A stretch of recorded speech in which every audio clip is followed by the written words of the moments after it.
Good morning, Australia and New Zealand. Good evening, America. Welcome to the NFL Brekkie Show. Laurie Horesh and myself, Phil Murphy, we are spanning continents. We are spanning hemispheres. We're spanning 32 NFL teams, getting you ready for ultimately Packers at the Raiders today, 11:15 a.m. on ESPN. If you're watching in Australia and New Zealand, it's a quarter after 8 p.m. East Coast time, where I call home in the Northeast of the United States.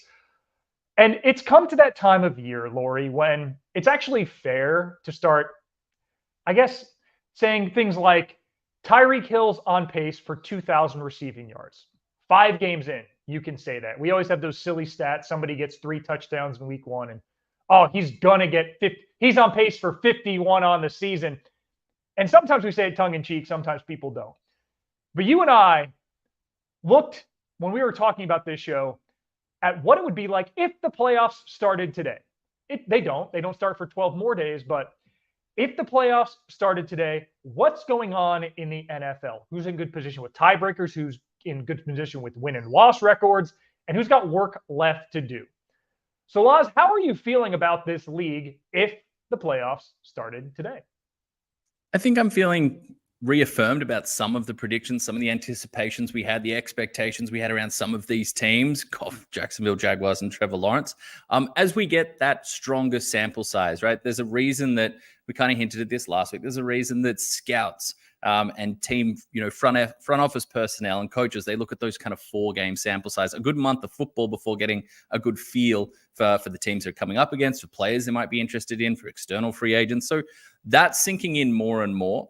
And I think that this week in particular showed that some of the teams that had narratives following them into the season, some of those narratives have started to return again, and the same question marks exist. But right off the top, when we look at the landscape of the NFL, and if the playoffs started today, how that would look, and not jokingly, but a little fun, a little wink, a little nod, we were talking, and the fact that the AFC South was going to, right now, if the playoffs started today, would send 2 teams to the AFC playoffs, the Jacksonville Jaguars on top, currently sitting on the throne in the AFC South, and the Indianapolis Colts, so they're now dealing with, whilst they have a capable backup in Gardner Minshew, played well in week 5, they are dealing with injuries, obviously, with Anthony Richardson again, which is tough to see. But let's start with those Jacksonville Jaguars. Whilst they're still making errors and they still cough the ball up in some poor situations, not on the road, not at home, kind of at home in London against the Buffalo Bills. They cause a massive boil over there 25-20 against a Bills team that was hot as anything, that was rocketing up power rankings, that had made such a statement against the Miami Dolphins. They rock and shock the Buffalo Bills. Trevor Lawrence, again, productive through the air. Again, showing some massive, massive fortitude and some huge moments, trusting someone like Calvin Ridley. We're seeing what Calvin Ridley returning to some more consistent production, finding the end zone and having a big day on the yardage stick as well.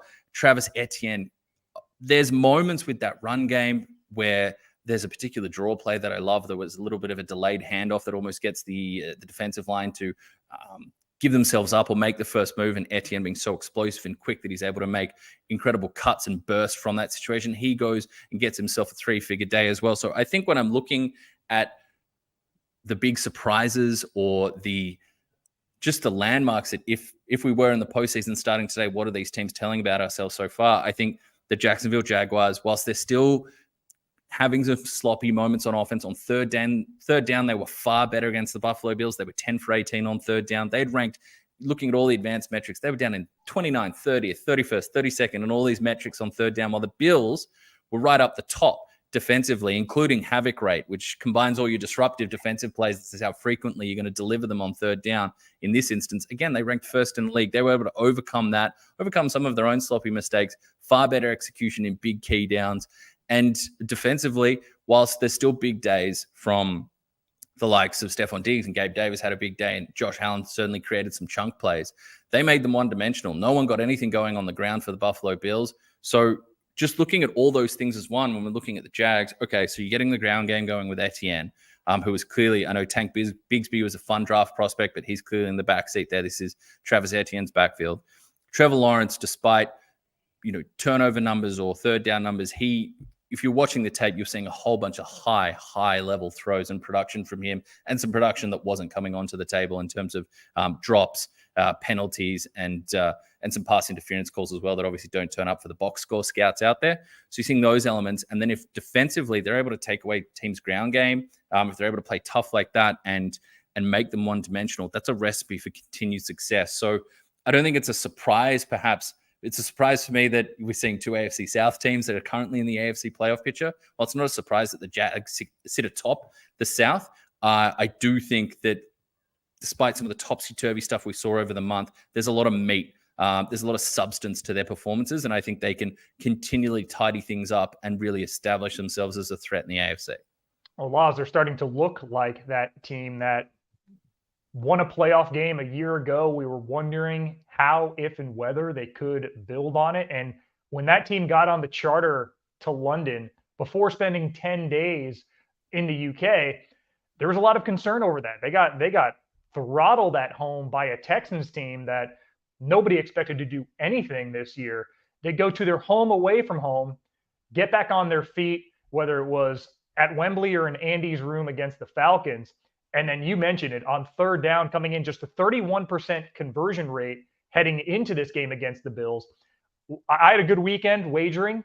One of them I missed badly was for the Jags to have more punts in that game. I was worried about the Bills' money line because I remember when these teams played a couple of years ago, the Jags were able to do some things creatively, defensively to pressure Josh Allen. And I said, okay, the Jags could win this game, but they're going to have to turn the Bills over.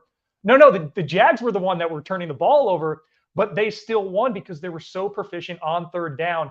And Trevor Lawrence was magnificent under pressure. I think lost in all the Bills' defensive injuries, which it is hard to overstate at this point. AJ Epinesa was a man possessed. 2 sacks, 3 batted passes, and a forced fumble. We haven't seen any defensive lineman have multiple sacks and 3 batted passes since J.J. Watt in his second Defensive Player of the Year season back in 2014. Trevor Lawrence was under pressure. He had a career high 5 sacks taken, but also whilst under pressure, 22 times, I believe, statistically, he was under duress. He went 10 for 13 passing for 145 yards and a touchdown in those scenarios. That's a career high for passing yards and completions while under duress. And then the moment for me that I texted you about, the trust that was put in him by Doug Peterson on 3rd and 4. 3 minutes to play. Buffalo has 1 timeout left.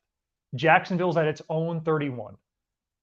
You run the ball, you force the team to use its timeout, and you play defense and try and keep them out of the end zone, unless you have a Patrick Mahomes, an Aaron Rodgers, a Josh Allen, an elite QB under center.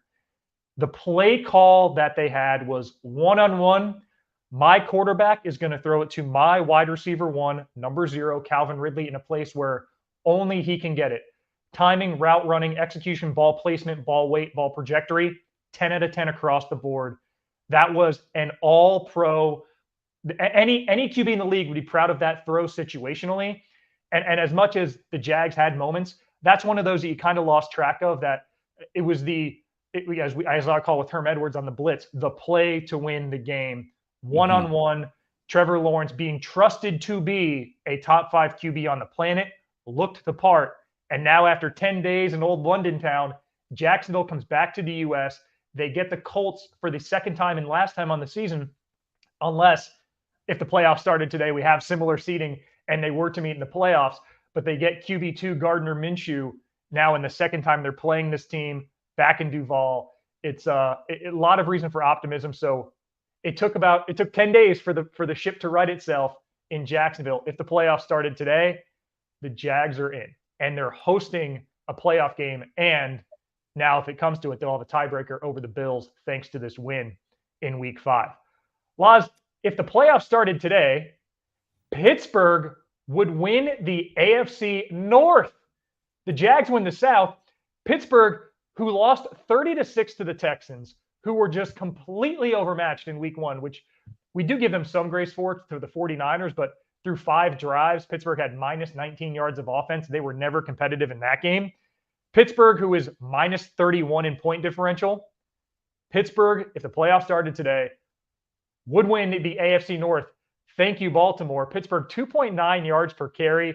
Laz, before the game-winning scoring drive, which for some reason the Ravens had with a minute 40, I believe, to play, they had all 11 defensive players within 7 yards of the line of scrimmage, daring Kenny Pickett to just lob it up to, namely, George Pickens. Before that, Pittsburgh's average scoring drive was just 23 yards.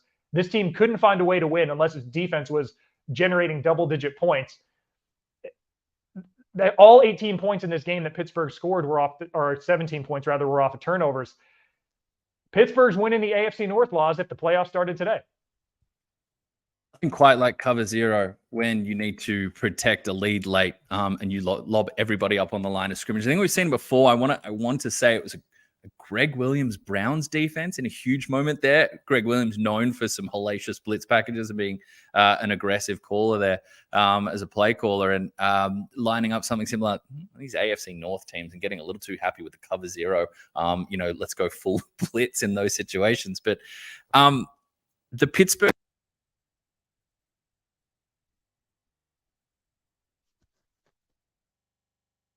they were once again, the Pittsburgh Steelers, truly, truly troubling when it came to offense.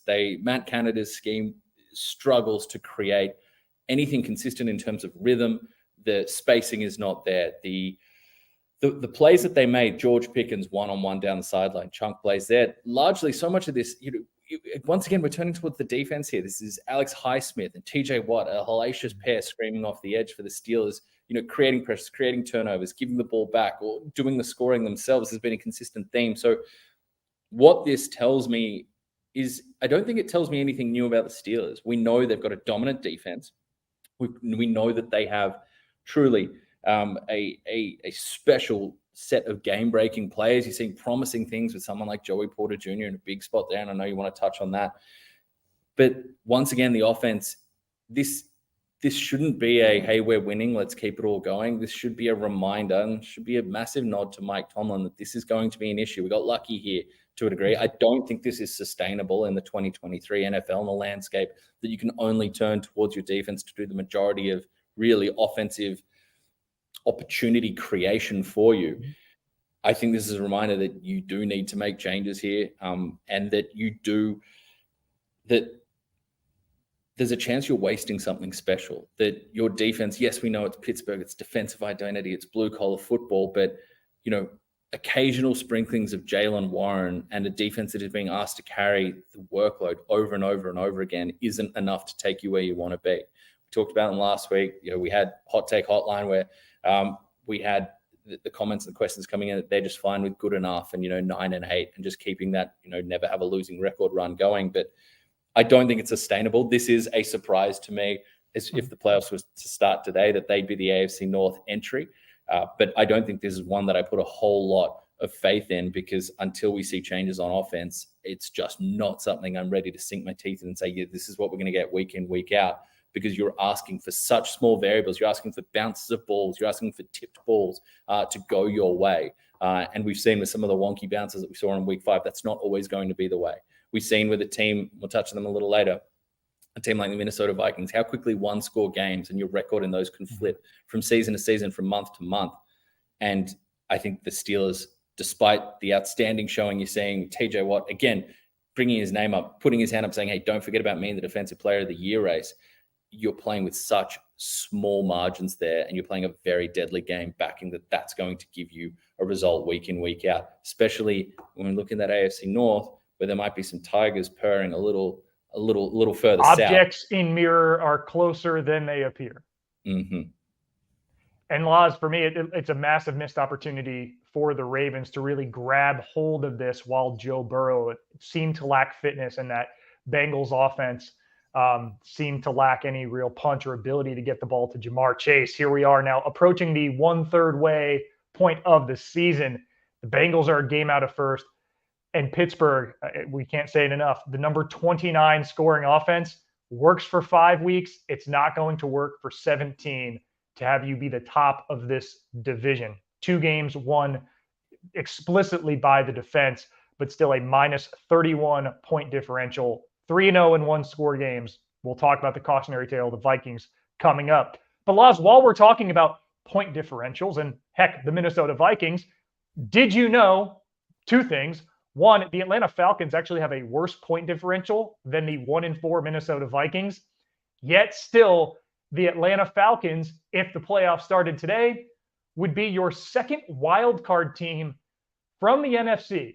Not just sneaking in the back door, but amongst non-division winners, they're not the worst. They're the second best in the NFC. And for me, it comes down to, well, one, they're taking care of business at home. And the night and day difference of this team off play action, even when the run game's not really working, just the ability to sell it well and having the mobility of a quarterback. And like you saw it with Arthur Smith when he was in Tennessee, and how Ryan Tannehill was able to be very effective with play action, again, with Derrick Henry as his running back. But just the threat of Bijan Robinson causing the Texans to commit, who were stopping him, slowing him down on the ground game. In this game, Desmond Ridder went 11 for 12 passing for 170 yards off of play action. I mean, that's 15 yards an attempt with one miss. The night and day for him in his career in wins, play action passes, 69% accuracy. In losses as a starter, it's down at 44%.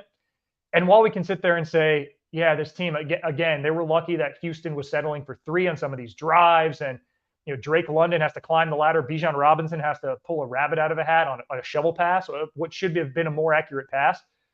I'm not disagreeing with any of that. Just like the Steelers, the Falcons are lucky to be where they are. But for what it's worth, yeah, if the playoffs started today, between now and when the playoffs actually do start, Atlanta has the easiest remaining strength of schedule in the entire NFL. Look, we came on here and we were talking about Drake London and Kyle Pitts, and I emphatically said I wanted to ship them off to another franchise so they might get fed more consistent targets and a passing game that was working. That was 7 days ago. Was right? We said that? Been absolutely burying Desmond Ridder in the passing game there. But this was, you mentioned play action there. This was night and day. He looked so much more convinced and convincing, really, standing there, delivering those play fakes, driving the football. A lot of work from Kyle Pitts and Drake London and Jonnu Smith working towards the sideline there, because you are seeing teams really sell out to try and stop the run game. That's no secret what Arthur Smith loves. And then you get, Bijan Robinson in there to lead the way with Tyler Algier behind him. There's no secret where their emphasis on offense wants to be. So you're going to see teams sell in. And like you said, even when that run game isn't flourishing at 5+ yards a carry, when they are down at 2-3 yards a carry, that's because teams are selling out there. So if you're going to throw play action to it, you're going to create some advantageous number scenarios and matchups in the secondary. So we saw Desmond Ridder far more confident, a lot more juice on the ball. Mm-hmm. Credit to him in a late game scenario when you've got, toast of the town, CJ Stroud, delivering a last couple minutes, a quick fire drive down the field, hits Dalton Schultz on a classic Dalton Schultz seam route up the middle for the go-ahead touchdown. And he has the Ridder, despite the declining rates we've seen from that passing game over the past couple of weeks, he has the poise and he carries the momentum and the rhythm that they'd shown in that game to get up the field, to give Younghoe Koo a chance at a game-winning field goal. It looked so much different. The 2-point conversion, it's the Arthur Smith we remember. We're moving the pocket a little bit. We've got one running back moving towards the formation. We've got one running back moving against the formation. We've got routes that make sense, route combinations that are clearly and obviously opening up space, and a passing game that seemed to be falling in line with what Ridder felt comfortable doing. You move the pocket for him. He had some nice throws where he's rolled out and putting it on his mobility and his athleticism and his legs, which we know we have, not to go get chunk yardage or big gains himself. He didn't run a touchdown into the corner, but to buy himself time, buy himself new throwing lanes, new windows where he can then set his feet and deliver. So look, this was massively promising. This was, again, I'll put my hand up. Absolutely. I was castigating this team and this passing game. I was totally out, sold my stock completely on Desmond Ridder as a passer. But this was an incredibly well-functioned and productive game plan and execution that recognized, yes, we know what we want to do. And yes, we're not going to abandon the run entirely, but we're going to use what our perceived strengths and an opposition team's game plan against them. And that's what you want from a head coach. You have your punch, they have their counter punch. How do you slip that counter punch and deliver a counter to the counter? And Arthur Smith showed that. So incredibly encouraging, particularly for those that may have invested in Falcons passing weapons in fantasy for the 2023 season. And Laz, a lot of it comes down to, yeah, there's some schematic head scratching moments and they're not blowing teams away, but this is a young team. Now we've seen them come back twice in fourth quarters and they're establishing, the term's overused, but they're establishing an identity. And there are going to be, I guess, easiest remaining strength of schedule, winnable games, the ability to build confidence. The missing piece, and it's something I think you and I would both suggest they pursue, is then now giving your young quarterback a more firm grasp of the keys, getting these superstar wide receivers to start to get them superstar targets, and see if all the success that Desmond Ridder had at Cincinnati, and a stat that I mentioned on Blitz, he's 3-0 at home this year. He was 2-0 at home last year. He was 26-0 at home in college. Didn't lose a home game as a 4-year starter at the University of Cincinnati at Nippert Stadium. You got to go back to his junior year of high school till he lost a game on a home field. Allowed Desmond Ridder the ability to sink or swim, so that you know that with some of these veteran quarterbacks who may be looking for a home in the next 2 years, if you have a nucleus around that can contend in a wild card picture or what looks like a very winnable division in 2023, 2024, 2025, now you know if your day 2 pick under center can take you there, or if you have to go then and look for somebody else who's in his early 30s. We might have some names coming up who we can suggest who might be able to get your team to that level. Well, speaking of quarterbacks in their early 30s who are not getting their team to that level, if the playoffs started today, Denver would be nowhere near the playoffs. The mighty Denver Broncos are 1-4.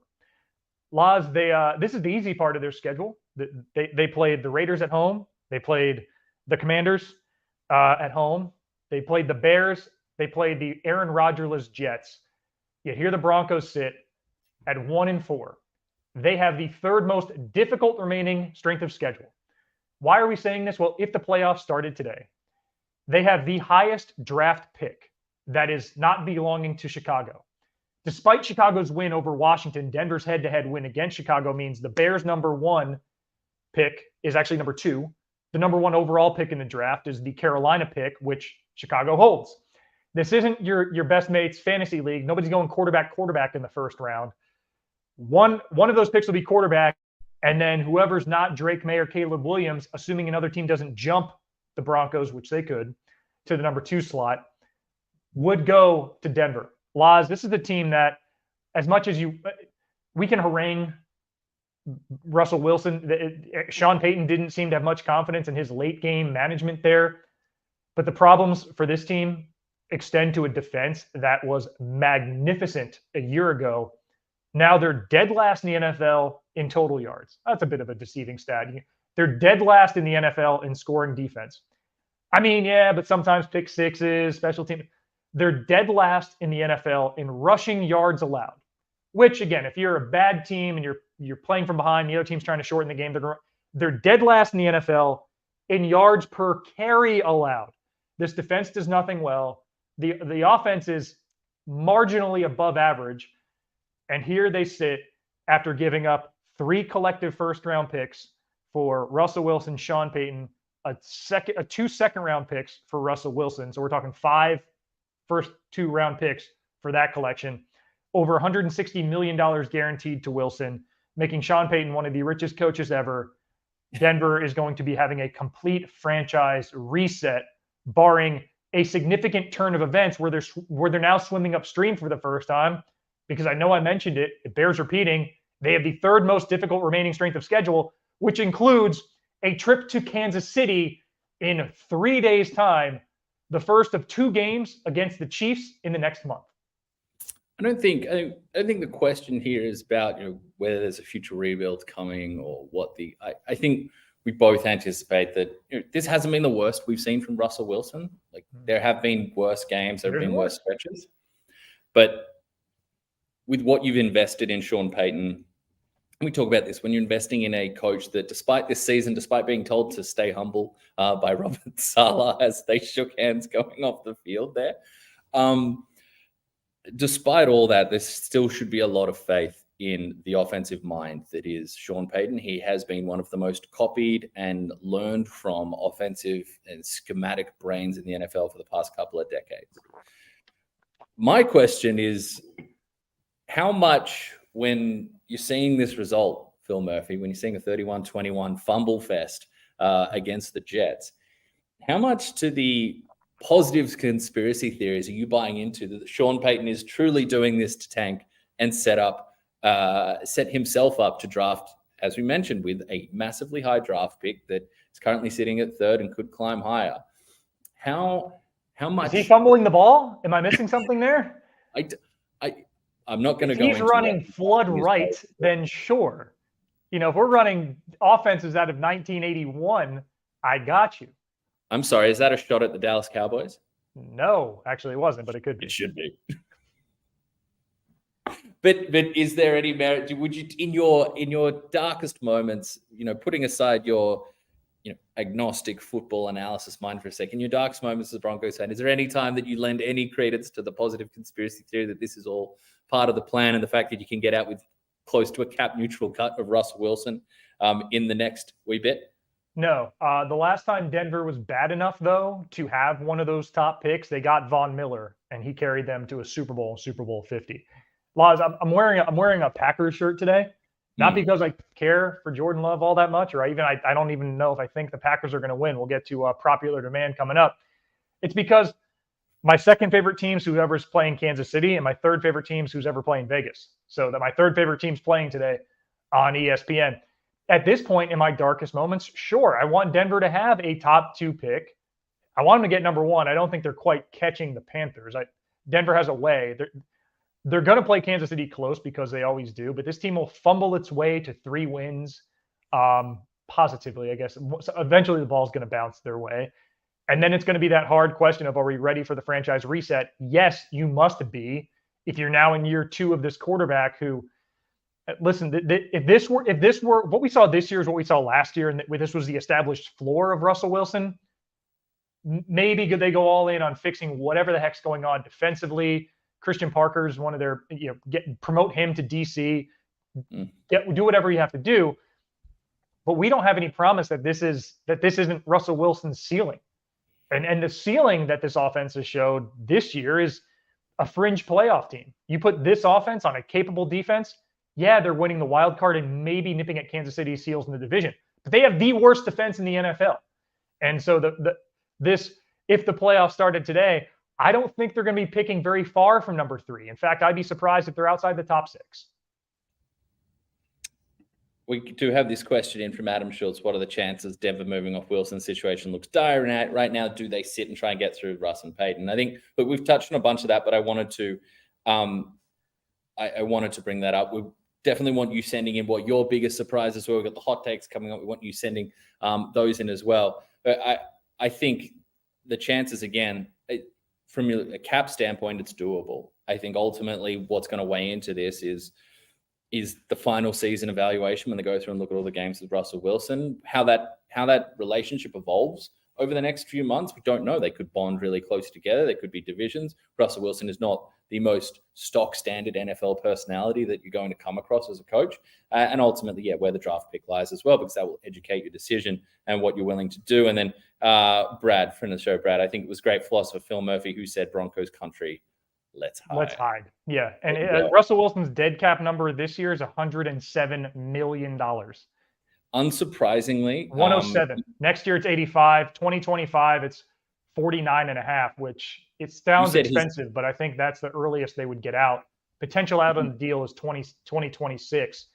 So if they end up in a position to take a Caleb Williams or a Drake May come April or May, whenever the draft is this year, it would have to be that QB and Russell Wilson as a QB2, or Russell Wilson's final year, and then that QB learning underneath him for 2024.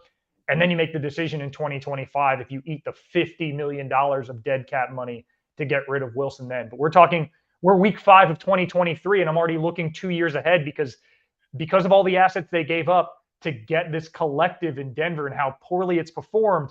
This is now the cost. If you post June 1M next year, whilst that doesn't give you the advantages in the chunk of free agency and the trade market to go and make aggressive moves, you do get close to a more cap neutral move. So I think there is some accounting to be done, but as you said, it's tough that this isn't a new conversation point for us. You and me have been looking at these numbers for the past season. Since basically this time last year, we already started looking at it. It's not good when we were like 6 weeks in last year and saying, how soon can Denver get out? Brad also bringing a franchise-altering mood. Brad also bringing up, just good morning. Like, we can all be sad about our teams together today. Nothing gets the comment section going quite like when both of our teams put up absolute goose eggs in a pivotal game. Yours for perhaps a different part of the playoff picture. The Cowboys, we'll get into them in a little bit. Again, we want your comments. We want your questions today. We want you to let us know, what your biggest surprises if the playoffs started today would be. But as we move on, Phil, it's time. I don't know if it's the 56K modem that's firing up. Is it an old telephone that's ringing? Like you got a call after homework was done, at 7:45 on a Thursday night, and one of your best mates is calling, talk a little nonsense. Maybe it's somebody else that's calling that maybe your heart flutters for a little bit. But can you hear that? Can you hear the phone bell ringing? Yeah, I can. It's tis the season, Laws. It is the Hot Take Hotline presented by Macca's. And these are your hot takes throughout the week. We fire up the griddle to see what are your hottest takes. And Laws and I tell you how we like them. Bryce Parker sends us Detroit will be the 2 seed in the NFC. Laws, I love it. I love it. I am so in on this. In the preseason, I had picked them as a surprise 3 seed in the NFC. I backed them to win the NFC North, and I said, "Listen, I think only Philadelphia, the NFC East winner." I think I was leading Cowboys, and the Cowboys still do have a path certainly to win the NFC East. The NFC East winner in San Francisco will be ahead of the Lions. Well, now as we sit here, and I had a bad feline about that Panthers game for Carolina. That panned out. I'm looking at the schedule, and the Lions are a game behind the Eagles as it stands. They seem to be clicking. Jameson Williams back just adds a fun dimension to that offense. They're snapping the ball between Jared Goff's legs as he's under center, a direct snap to David Montgomery. We're running flea flickers to Sam Laporta, who we criticize, man, that's a reach for him. Maybe he's a day 2. No, he looks magnificent in that offense. Aiden Hutchinson has surpassed Micah Parsons for most pressures generated in the NFL. Balaz, the reason I really love this take by Bryce Parker is look at the remaining strength of schedule. The Eagles, they face the Jets on the road this week. Then think of any quality potential Super Bowl winning team. The Eagles face them in the next month and a half. They face Miami in prime time. They go to Washington, who took them to OT. They go to Kansas City on Monday Night Football. They host the Bills. 49ers they have to play. It's every team. No, they don't play the 49ers. They have to play the Cowboys again. They have just a litany of quality opponents coming up. Whereas if you look at the Lions' remaining strength of schedule, it's tough over the next couple of weeks. They're on the road 3 of the next 4. But after that, it's a closing 8 of playing the Bears twice, the Vikings twice, the Packers at home, who they've already beaten in Green Bay. They face the Broncos as well. I mean, Laz, that's easy street the second half of the season. Detroit, just like last year when they won, 7 of last 8, they should do the same this year, and they have a far easier path to, say, 12 wins than do the Philadelphia Eagles, although the Eagles today are unbeaten. I love Detroit as a potential 2 seed, and I love this take from Bryce. As someone who sided with the, let's call it a little bit, on the Lions heat, the Lions noise, the Lions bandwagon coming into the season, even suggesting that they would not hit double-digit wins. This is a take of mine that is not aging well at all. I think this is an absolutely valid take. The schedule you mentioned is a huge factor. It's also, look at the adversity that they're starting to face. They play a game, look, we know who the Panthers are. The Panthers are so far from where they need to be in terms of what they surrounded Bryce Young with. They are the winless team in the NFL at this point. But when we look at the Lions are going into a game, potentially be a trap game. They're without Jahmyr Gibbs. They're without Amon-Ra St. Brown. They're without Brian Branch. Some key pieces, key young talents come in. They barely get anything out of the returning Jamison Williams, but Sam Laporta continues his productive start. Josh Reynolds has a massive, massive showing.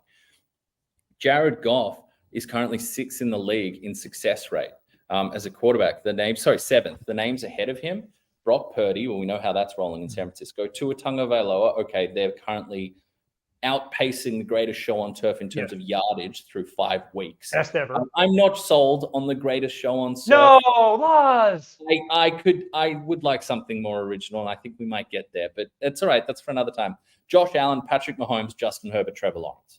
Those are the 6 ahead of Jared Goff in terms of success rate right now as a quarterback. We are seeing he's playing clean football. Look at another day where we can dive in further into the metrics, but it's another day of a high completion percentage, 3 touchdowns, no interceptions. There's trickeration going on. They're showing plays that then Kyle Shanahan is bringing back, with a reverse flea flicker tight end strike down the sideline. I was seeing that mirrored. That clip went viral all across the league that we saw those on the same day.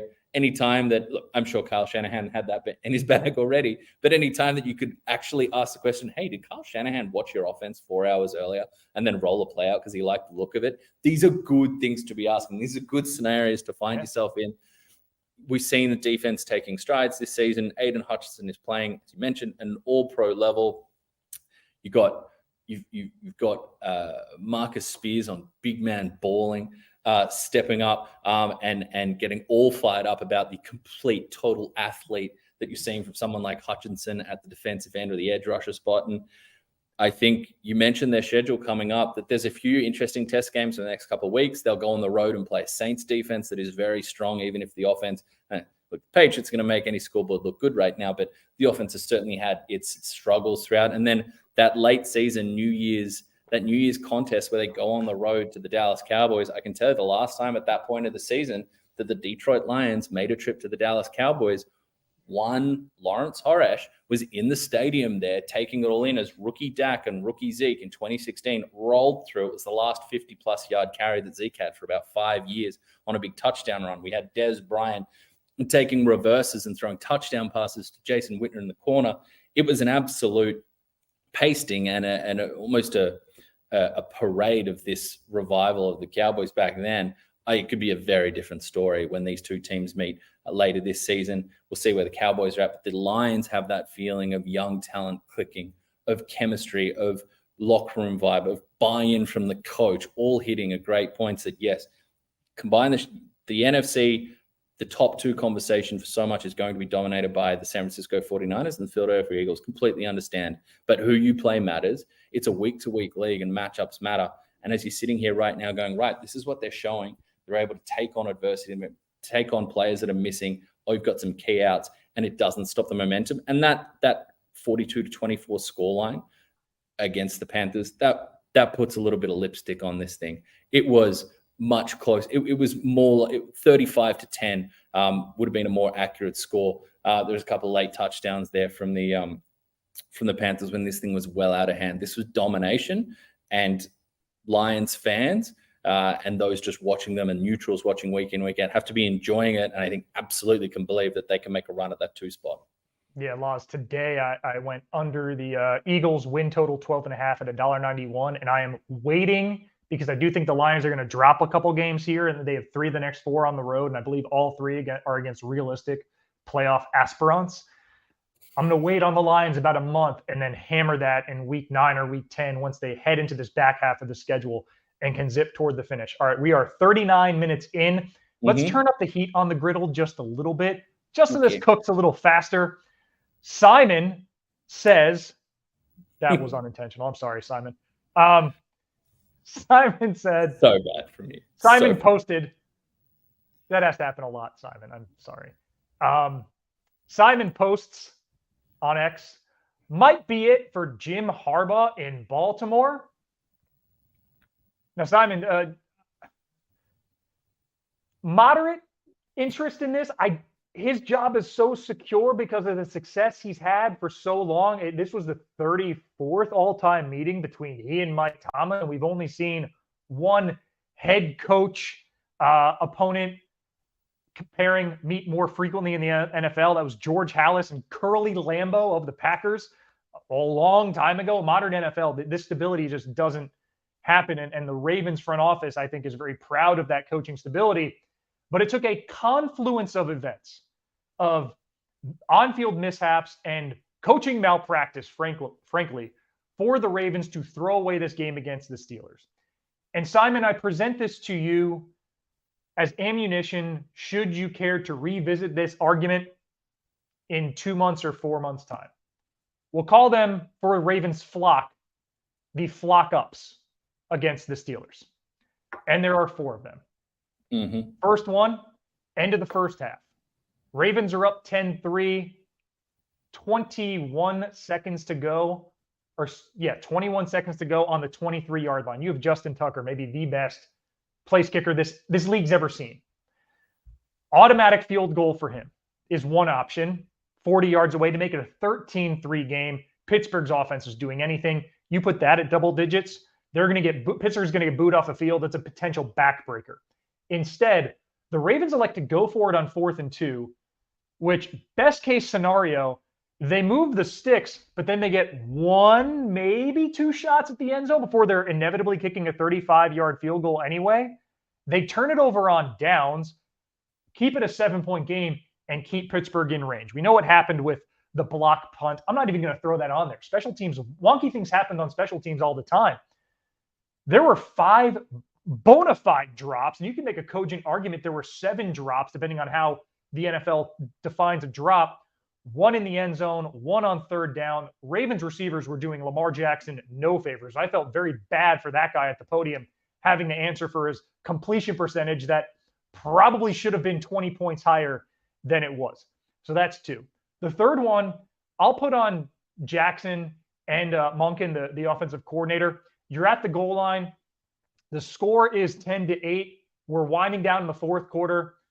You decide the play call with the dynamic zone read, unprecedented threat you have under center, somebody who has proven to be able to make tough decisions from the pocket in Lamar Jackson.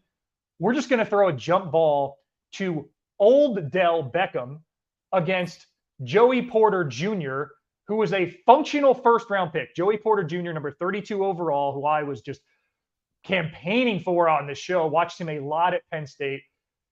You say, who's the superior athlete of these two? Huh? The guy who's coming off an ACL tear or the 23-year-old whose dad is famous for bench pressing a house on Instagram? Well, guess who won that? Joey Porter Jr. gets the pick. And then the Steelers drive the length of the field to score, but they do so because of what we mentioned, that cover 0 formation where the Ravens elect to put George Pickens in one-on-one coverage. They put 9 in the box. Steelers haven't moved the ball all game, averaging 2.9 yards per carry. The only thing the Steelers can do to beat them is get a lucky man coverage. And they said, oh my gosh, you've given us an opportunity. You have opened the door. That, then we know what happened. 41-yard touchdown to Pickens, fumble lost in the last play. The Steelers are going to get pressure with Alex Highsmith and TJ Watt. 4 sacks on the day, fumble loss. I don't put that as one of the 4, but the decision not to kick the field goal, the 5 drops, the jump ball, JPJ beating OBJ predictably, and then cover 0 against George Pickens.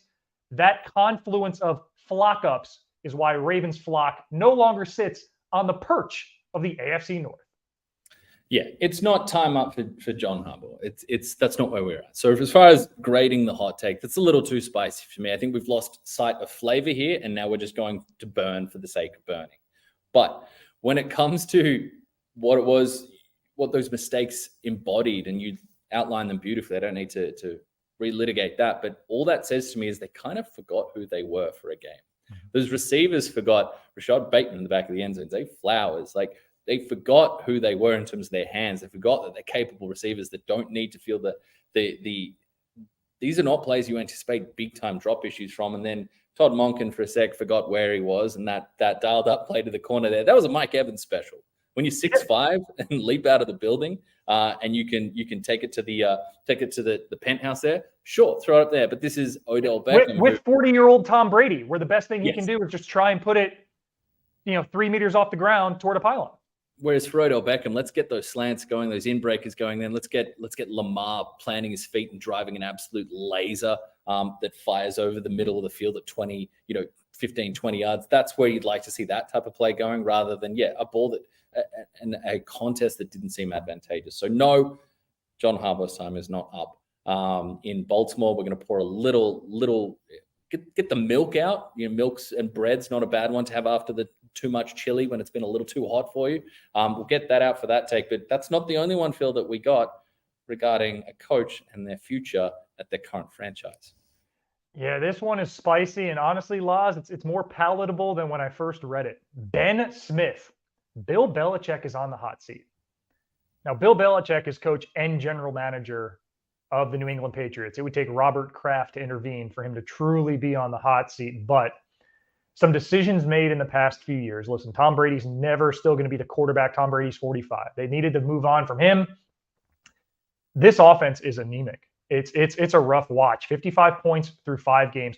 Laz, they had 156 total yards in this loss to the Saints. That's the fewest yards for this team since 2001, which I believe was Brady's 3rd start as a pro, week 4. They've allowed 4 defensive TDs. They've scored 6 offensive, and 3 of those were in week 1. They have no touchdowns in the last 10 quarters. It's schematic issues with Mac Jones, him facing more pressure with less blitzing than he has at any point in his career. It's Mac Jones's inability to handle that pressure. 3 touchdowns to 9 picks when under duress in the last 2 years, when as a rookie, he actually handled pressure quite well 2 years ago. And the reason I shipped a lot of this on to Belichick is that last year they went with co-offensive coordinators. We were kind of unsure who was running point. Laz, when one of your co-offensive coordinators is fired and then hired to be a defensive assistant for another legitimate team, that to me points to the fact that this guy should have never had an influence on the offense to begin with. The NFL doesn't work like that. This isn't the NBA or world football where you go from offense to defense interchangeably. There's a distinct difference between schematic specialty of these two. And this team has now set back the franchise. And I talked about the Broncos and the Bears and this quarterback sweepstakes. Don't be surprised if BB enters the chat realizing Mac Jones isn't the one. Perhaps he can find greener pastures elsewhere. But this Patriots team, they're getting worse by the week. They are trending the wrong direction. He's absolutely in the hot seat. Now, this won't be an in-season move, and this will be a massive, massive move when it comes down. For Robert Kraft to make a decision to move on from Bill Belichick will take immense amount of time. So you imagine he'll be talking to just some of the most key stakeholders in honestly, the Patriots franchise over the past few decades. But from a general manager standpoint, from a drafting standpoint, some of the whiffs and the misses, and we laugh about, oh, look, the Patriots are so cute. They're so different. They draft picks, they draft prospects that we think they're 4th round picks. Oh, he took them in the top 15. Like, that's when you're winning. Mm-hmm. Sounded like Charlie Sheen there for a minute. When you're winning, it papers over some of those things. But when your offense is struggling and you've got Tyquan Thornton, an absolute non-factor, a track star out of the University of Baylor, drafted as a top 60 type talent, and asked to take on a key role in a passing offense at receiver spot that is so devoid of success that the receiver list alone, whether it's N'Keal Harry or Dobson over the years, so many names to come through. The idea that Juju Smith-Schuster was going to be a solution here, the idea that Devontae Parker was going to be anything more than he has been throughout his entire career, other than that, one flashpoint there in Miami, it feels like roster negligence, and it feels like they're not designed for anything close to success in this age. And Mac Jones is copping so much flack from that. And our last take might be Mac Jones related, that I'll fire up 8 seconds of absolute heat from one of our very own at ESPN. But it just feels over. Whether you truly believe that the game has passed Bill Belichick by, whether you believe that it's just run its course in New England, and even the longest runs run their course. Tom Landry, who is someone that you could draw immense amounts of parallels to with Bill Belichick, even though Belichick's got more rings. But Landry's 20 straight, playoff season, winning seasons in Dallas, it came to an ugly end, but it did come time for that to end. So it's a tough one to consider what what he has shaped in the NFL has been unmatched by any other coach or front office member over the past, basically in this millennium.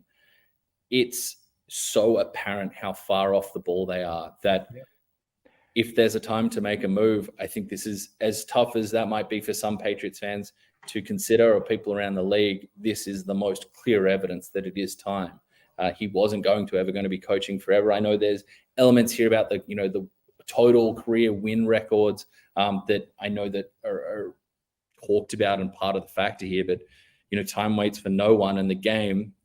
When we see what's being done offensively with the new crop of minds that have come through, it seemingly has moved past where the Patriots under Bill Belichick and that type of roster management, that type of roster construction and the play style has gone. They're no longer the cutting edge. They're no longer the Patriots that change their strength week in, week out. We're going to hit you with passing game. We're going to hit you with deep shots. We're going to hit you with quick stuff. No, we're a power running game. No, we're going to run out wide this week. They're no longer that varied and confusing unit to game plan for. They're quite simply one of the most advantageous matchups you can find, to really reel it down to the most accessible, everyman way of putting this. If you are streaming defense in fantasy week in, week out, you're looking at who's playing the Patriots. That's where it's going. And Laz, it's not even that, because you mentioned all these swings and misses in the draft. If this team were 1-4, but losing respectably, I mean, they have hit the skids and their offense is going in the complete wrong direction. There's no answer. It looks to get very dark very quickly, and it's like the dark ages of offense. I think that's why this is a valid question and a discussion to be had in the offseason. At what point does Coach Belichick and all that he's accomplished, does it start to wane on that Landry trajectory where if this happens for 4 or 5 years, then the narrative from guys like us is going to be he stuck around too long and the game passed him by, not this guy and Tom Brady formed the modern Bill Walsh, Joe Montana to the next level and had a dynasty that is going to be a long time before we replicate it. Absolutely. Brad chiming in there that he thinks while we're on hot takes, the hotline's open. Belichick will be coaching either the Chargers or the Commanders next year. We shall see. All right, one more, and we've got to keep it moving, and our next segment will be a nice spice. But one more before we get out of here. I mentioned one from one of ESPN's very own Dan Orlovsky. If Mac Jones was in San Francisco, he would be playing like Brock Purdy. I actually agree. Oh, God, no. Yes, dude. No, there's no chance. Okay. Yeah. You can go ahead. A guy listened to the whole segment. There's some requisite context there.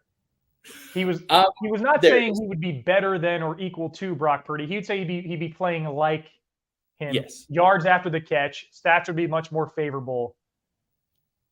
And that's not anything new when we look at the quarterbacks. We've seen quarterbacks have levels of success in the Shanahan system with those weaponry in that scheme above what we expect. We've just done this for years and years with Jimmy Garoppolo. Brock Purdy is a better version than Jimmy Garoppolo. He's doing what Jimmy Garoppolo does, but he pushes the ball downfield a little more consistently. And as an athlete, as a mover, he's able to create more with his legs and kind of extend some plays and create some extracurriculars outside of what we saw for Garoppolo from so many years there. He is a better version of that. But it's what makes the Brock Purdy MVP discussion, or the Brock Purdy, are they going to pay him elite money when we get to that point? A Brock Purdy, where do you rank in the top 10 quarterbacks? It's what makes it so tough. And it always has. That element is not new. We've just done that with Jimmy G over the years. So, yeah, Mac Jones, considering, as we know now, while it's never been confirmed in concrete, we know that the idea of picking Mac Jones when they traded up to 3, eventually took Trey Lance, the idea that Mac Jones was going to be the pick was certainly in the conversation. Whether that was their main front-running idea, they were locked into that, or whether it was one of the names they were keen on, maybe just a slight favorite at the time. We know that was in consideration. And with what Mac Jones showed in his rookie year and what he did at Alabama, being on time, accurate, a good, quick decision maker, he absolutely would be doing better. Whether he'd be doing better than Brock Purdy, that might be a stretch. I think that's still, as we go through, as players go through their careers, and it can span their entire career. Draft pedigree does matter in terms of expectation. We'll see the future of Brock Purdy. We'll see the future of someone like Desmond Ridder. We've seen it with Dak Prescott. We've seen it with Kirk Cousins, where they've clearly outperformed players with higher draft pedigree, but your draft pedigree does stick with you throughout. And I think that's obviously still at play with Purdy, despite the fact that, of his 4 touchdowns against the Cowboys, I'm going to be quick because we are going to get to the Cowboys in a second, but of his 4 touchdowns against the Cowboys, they were all out of the pocket on the move plays. This was not just, oh, yep, got it, quick, I hit the exact number of steps that Carl wanted me. I've hit the exact place that Carl wanted me. There is an expansion towards Brock Purdy and what he is doing. Some of his drives over the middle to Brandon Ayuk and Deebo Samuel, where he's taking advantage of Leighton Vander Esch. Leighton Vander Esch going on these 20-yard spot drops, bailing out from the front. And he's playing with the fact that Vander Esch is bailing backwards. There's a route behind it. He waits. He times it perfect to the point where Vander Esch has got his back turned and can't do anything in front. And he's smashing beautifully timed 15, 18-yard shots right in front of that spot where he is with accuracy and timing. That deserves praise. So, yes, while I think Mac Jones would be better off, you consider the mentality of where they are. And, even if you dropped Mac Jones from where he's been to where he is now, Mac Jones is not the player he was in his rookie season because of what has happened to him. Yeah, and Laz, Dan's taking heat because that soundbite saying Mac Jones would be doing what Brock Purdy does. Mac Jones would certainly be better off in San Francisco. I might put myself on a similar limb in just comparing the fortuitous marriage of Kyle Shanahan and Brock Purdy, who was the last pick in the draft. They didn't take him in the 4th round or the 5th round. Hey, we value this guy. It was him or we're going to take somebody else and call you as an undrafted free agent. They just opted to take Brock Purdy. Tom Brady famously was picked 199, 198, 199 overall, landed in a perfect situation in New England and became the most accomplished quarterback we've ever seen in this league. Not saying Brock Purdy's done that, but there is something to be said about fortuitous marriages between quarterback, coach, and scheme late in a draft. Laz, we do have some questions about quarterback fit, though, before we get to props. I'll let you tee up this is your brainchild. I named it, but I'll let you made the baby. Yeah, baby being the operative word there when we came up with this segment. So many phrases and idioms in 2023. We need to really consider about whether they're appropriate anymore. And we settled on cut off nose to save face. Not to spite your face, but to save face. And there's 2 franchises here that we got in the spotlight.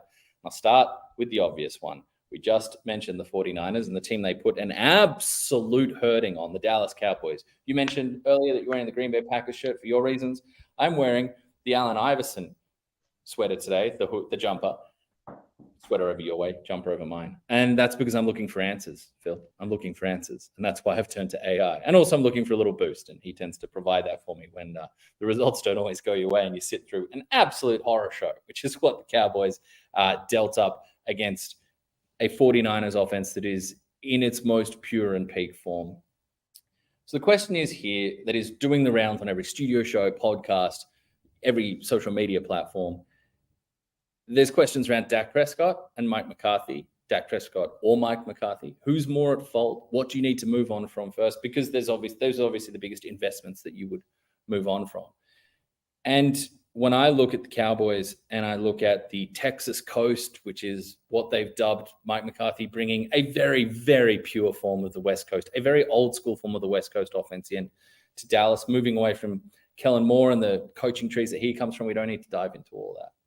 But this just looks like such an awful schematic fit. It really does. Criticisms of Kellen Moore's offense over the past couple of years, where they ranked at the top of the league in a bunch of key metrics, was never a lack of creativity. It was that he was an amazing play designer, but at times it felt like his play calling, he could hammer the buttons that were working really, really well. And he could, spam or just overload on those plays that teams didn't have an answer for him, that he went away from success a couple of times. And that there weren't enough deep shots. The deep shots had seemingly made their way out of the offense, and it felt, when they struggled, it felt really constrained at times. It's gotten worse in this version of the West Coast that we're seeing. It's a lot of short stuff. You've had Jerry Jones go on radio in Dallas, heard him speaking on 105 through the fan, explicitly say, yes, we've removed vertical elements out of this offense. In 2023, when we know the value of chunk plays so much, and explosives, and how much they can change a game, look at EPA metrics. It's a bizarre idea. We West Coast offensive philosophies filter their way through the NFL. Look at Andy Reid. Look at the Shanahan system. It's embedded and part of what they do. But what we are seeing there, I think, is an awful marriage of scheme, play calling, and quarterback. Dak Prescott was also very close with Kellen Moore. He was also very close with Doug Nussmeier, who was the previous quarterback coach.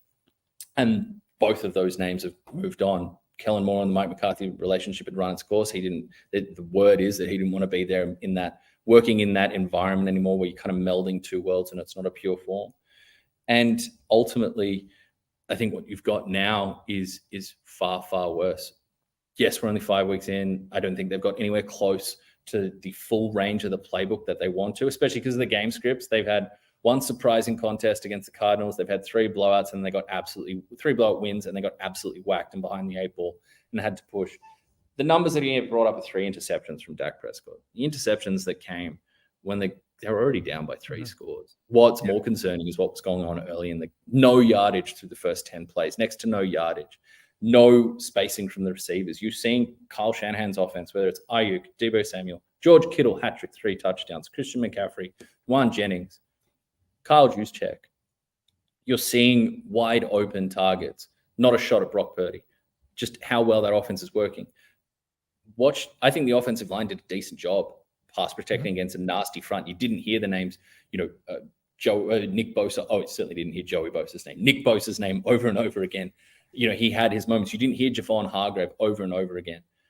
You had, Eric Armstead making a beeline for Dak on a deep ball that ended up with Kevontae Turpin down. I don't think the offensive line was the issue here. It felt like, and I've watched a bit of the All-22, but because it comes out overnight, I haven't seen all of it yet. But so many angles, Dak is waiting behind that line. He's holding onto the ball too long, but it looks like he's holding onto the ball. I shouldn't say too long. He's holding onto the ball because it looks like what he sees in front of him is just a brick wall of coverage and no one open. CeeDee Lamb, incredibly frustrated, standing on the sideline by himself, walking off afterwards, and not in a bad way frustrated, just in I'm fired up and I'm annoyed and I'm paid off here that this is where we're at and this is what we're offering in a huge measuring stick game. They were found wanting. But in terms of cut off nose to save face, and I know we're going to consider time, contractually, it's harder to get out from Dak Prescott. And I think there's more recent, for the majority of Dak Prescott's career, he has been a good to very good quarterback. Is he in the Patrick Mahomes, Joe Burrow, Josh Allen, Lamar Jackson, Justin Herbert type of tier of talent, particularly when you consider arm talent? No, I don't think so. But I think he is in that top 10 range. He's shown that for most of his career. There's more evidence to suggest that he can do that, whereas the evidence for Mike McCarthy since the end of the Green Bay run and what we've seen so far in this brief time as the play caller in Dallas is that his offensive concept seems stale. They seem decades behind. And if you're going to replace one of those, I'd absolutely lean towards the head coach. That's the removal I'd make there. But this is a troubling one for Dallas. Can touch on the defense at another time, but you made a massive all-in chips move here. Mike McCarthy did himself, putting it on him. My offense, I'm going to be play caller. We could see him give away play calling the next couple of weeks to Brian Schottenheimer. But this is a huge concern that this loaded roster, where's Brandon Cooks, who you traded for? Where's his usage?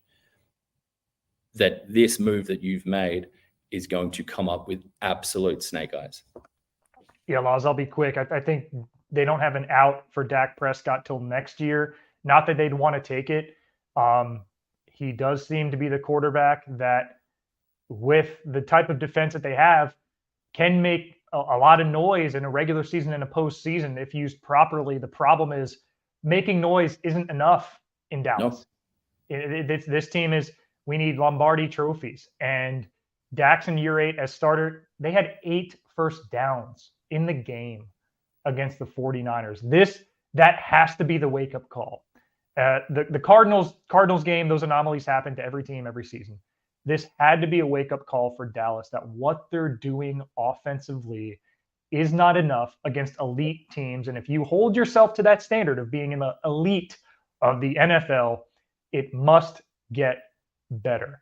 Laz, there's one more team we want to touch on. We'll do it quickly before we get to popular demand. And it's the Minnesota Vikings, a team that made a lot of news last year because they just kept winning close games, much like the Steelers this year, but they did it all season. 11-0 were the Vikings last season in one-score games. They've played 5 games this year. All 5 are one-score games. They've lost 4 of them. And now begs the question, do they cut off the nose Kirk Cousins to save the face in advance of a trade deadline? And you can say, hey, this team, it's a play here or there that's costing us against Kansas City. Should this have been a flag? Did we make the right play call against the Chargers and all these types of things where they perpetually find ways to lose games to equal opponents? Boz, my concern, it's 2 things. One of them falls on Cousins. He's been far worse on third down just with accuracy as he was in his first 5 years in Minnesota, 63% passing on third down. This year, he's 52%. He went 4 for 11 on third downs in week 5. 3 of those resulted in conversions. They called running plays on 3 third downs. Every one of them resulted in a first down. So just third down efficiency from the quarterback, accuracy, and being able to move the chains. You get a couple first downs missed, that's going to cost you. And then on the defensive side, where neither defense was bad, they are so committed to an unsuccessful blitz. It is staggering. They pressured Patrick Mahomes more than anybody has this season, and only one other team in his entire career. Mahomes went 15 for 20 against the blitz. And that's not an anomaly. Minnesota's blitzing at the highest rate we have seen through 5 weeks of any team in over a decade. ESPN stats on those things goes back to 2011. Their blitz rate is the highest we've seen. And Laz, they're allowing 76% completions, 7.6 yards per attempt, 7 touchdowns, no picks when pressuring. Stop blitzing. It's not working. Do something different schematically, defensively. So there are issues on both sides of the ball for Minnesota, but as we like to say, it gets late early. And if we're looking up in 2 weeks and this team's 1-6, well, then maybe we do have to have the hard conversation of, Kirk, how do you feel about living in New York City? Yeah, I mean, they've got the Bears coming up this week, and whilst the Bears are a lowly team themselves, the Bears just showed the Commanders that they can catch fire on offense. They've got the explosive talent, and you lose to a team like the Bears, and that looks a certain way in the headlines, and then you have the 49ers right after that. So you could have shown that you couldn't hang with one of the lower teams, a team favored to have a very high draft pick next year. That's the alarm going off for warning signs for Minnesota Vikings fans. And then you'd have, a potential massive exposure against the 49ers who should show just what they could do against a team that is a tiny bit better than you defensively. But yeah, I think it may take New York's a little interesting. It made a lot of sense a couple weeks ago that Zach Wilson's had some positive, 1 win and 1 moral win in the last 2 weeks. They lose Elijah Vera Tucker on the offensive line this morning for the season, the Jets. So that's a big blow. But we'll see where the Jets are. But there could be another team where it could be a quarterback injury or it could be a quarterback dip in form that go, you know what, we think we've got a roster here. We can make a move. All right, speaking of make a move, we've got to make a move. Time for our last segment of the day, Phil. I'll hand it over to you to kick this thing off. Yes, this is popular demand brought to you by Tab. Laz and I give you 2 tips for the upcoming Monday night game, Tuesday morning if you're watching in Australia and New Zealand. This week, the Packers visit the Raiders. Game kicks off at 11:15 on ESPN. It's 8:15 p.m. here in the east of the United States. It's 5:15 p.m. local in Vegas. Laz, a lot of handicapping goes on in Vegas. Now, as a team effort, we are down 0.6 of a unit, 0.65 units on the year. I am up 3.35 units. Fighting Laurie Horesh are -4 units. Green Bay comes in 14-7. I believe in this game right now, Green Bay's getting 2 or 2.5, depending on when you look at the markets. Matt LaFleur, when a spread's within 3 either way, plus or minus 3, his teams in Green Bay are 14-7 against the number. But the Raiders under Josh McDaniels are 4-0 with an extra day of rest, though the Packers do have a rest advantage here. Laz, we're not talking the popular market, Raiders giving 2 or 2.5. We're not talking the total 45.5. We are talking props. And because you are a little behind on the scorecards, I'll let you go first. Oh, Kenneth Walker, we were so close. Picking up the mantle from Mike Evans of being so close. But we're getting the feel for the games right. We made inroads last week, made a little dent in the deficit with the Daniel Jones pick. Thank you very much. So let's go to Jacoby Myers here. I've got him over 55.5 yards at $2.15 currently on Tab. Jimmy Garoppolo back in the lineup. The games Jimmy Garoppolo started to start the season before he missed out with injury. We saw Myers peppered with targets, seeing 8 and 9 catches, seeing him clear the 55-yard mark, up close towards 100 yards. I think in a game where you consider Devontae Adams obviously on the field, Jair Alexander is playing in this one. Eric Stokes isn't. Do we see a lot of Devontae versus Jair? Do we see the mirror? We shall see how much time they spend together, but it would open up options for a target that Jimmy Garoppolo clearly has an affinity for. So that's my one first off the top. I know it's around the similar mark, but we had the Mike Evans hit it on the number, half a yard short. 55 is less than 55 and a half is less than 60 and a half. That's real maths. That's my first pick. Laza, these numbers are moving. So if you are looking to get in a wager, lock it in now, because the line's already moved to Raiders giving 1.5. So money going in late on the Packers. I'm also going with the Raiders passing market, but I'm looking at Jimmy Garoppolo coming back from a shoulder injury. And we saw Derek Carr in New Orleans, the former Raiders quarterback, coming off a shoulder injury himself. A lot of throws to the running backs, things closer to the line of scrimmage, still effective, especially against the Patriots team that's been struggling. Jimmy Garoppolo this season, his longest completion, even prior to his injury, was just 32 yards. The market for Jimmy G for longest completion, under 35.5 yards at $1.75. That's where I'm going. I think they may move the ball well. I expect a heavy dose of Josh Jacobs, which I'll get to in a second. But I think Jimmy G's longest pass will be 35 yards or fewer. That pays $1.75. Okay. I'm going to stick mainly with the Raiders, but this one's a little more involving of both teams. So the Raiders are hardly world beaters, but the Packers have been incredibly slow starting. We saw them get walked off the park early against the Lions. They had the big comeback late against the New Orleans Saints. They're averaging around 6 points per first half. So they're a slow starting team. I think the Raiders, with Jimmy Garoppolo back, with a couple of weapons there, with some still missing pieces in the secondary for the Packers, I think the Raiders, I don't think it's going to be a high-scoring opening, but I think they get the better of the first half.